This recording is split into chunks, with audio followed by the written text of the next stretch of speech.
You may have noticed at the beginning of each lesson, I'm playing some music. I do that for fun, partly to get your attention again, start you listening to music and to be focused, and also to be aware that something's about to happen. What I'm playing, as you'll have seen, is more than one string at a time, and we give that a special word called chords. It's got a silent H. If you're looking at it, it might almost look like the word chord, but it's chord. The H is silent. To do that, we will need to learn where to put our fingers on the strings, and in your books you'll see there's little chord diagrams to help you remember what that is. Whenever you see a little X marked in the music, it means don't play that string. So if you look at the picture there for the A chord, you'll see that there's an X over that first string. That means we're not going to play this thickest string down here, the E string. Then there is an open 0 above the next one. That is for this A string here, and it means we just play that string open, we don't press anything down on there. Same for the thinnest one on the top. But then we are going to have our 1, 2, and 3 fingers all gently placed together in that second fret. It's a bit hard to see in mine because my fingers are a little bit bigger, but they're all next to each other in that second fret.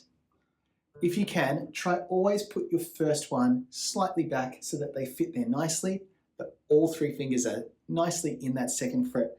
I'm going to start playing on this 5th string here, the A. It's the second thickest one, and I'm going to strum all the way down to the end, making sure I don't accidentally play this thickest one here. And this is our A chord. It sounds quite nice and happy, doesn't it? For those who know music, this is a major chord, so it's going to have that bright, happy feel. Now, the things to be thinking about here are to make sure that you're pressing down firmly on each string. Usually at the start, people will find that they're not pressing quite down hard enough, and they get this kind of muted or buzzy sound. Hear that real buzz, buzz, buzz?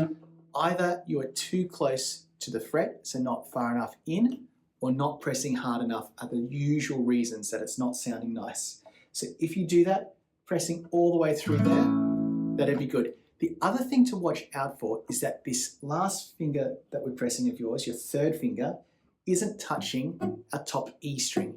If we're accidentally on top of it, we'll be getting that muted, no sound coming through, and we actually want that open string.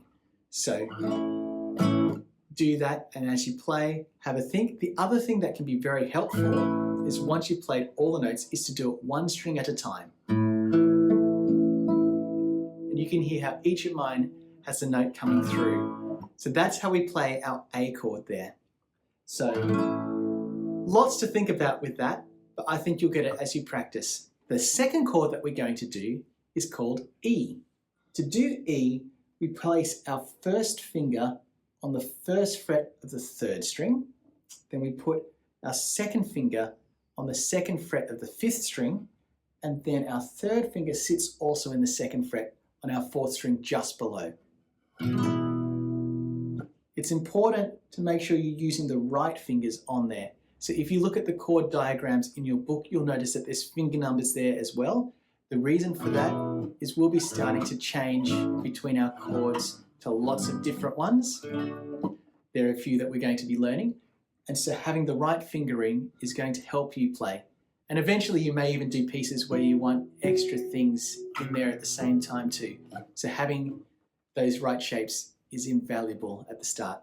So again, your 1, your 2, your 3, and then you play all 6 strings this time. Your thickest one and then the top 2 are just open. Again, as you're playing it, go one string at a time to make sure. And that is your first 2 chords, the A chord and the E chord. So in our book, we have pictures of both of those. You're going to be learning to play some songs that use both of those.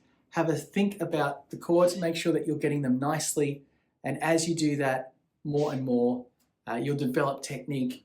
One thing you can start to do is in the next page, but if you wanted to do it now just to practice, is say on your A chord here, doing lots of strums, not just the one. Just like that. And you'll see in our book we do 7 strums and then we put it down, give us time to change to the next one, and we'll do 7 of that. so on and so on. Very good. Well, have fun practicing. That's what's going to help you get better and better and quicker at your changing between them. But as much as you can, always think of them as the one block of movement, and that will help you get there quicker when you get up to changing.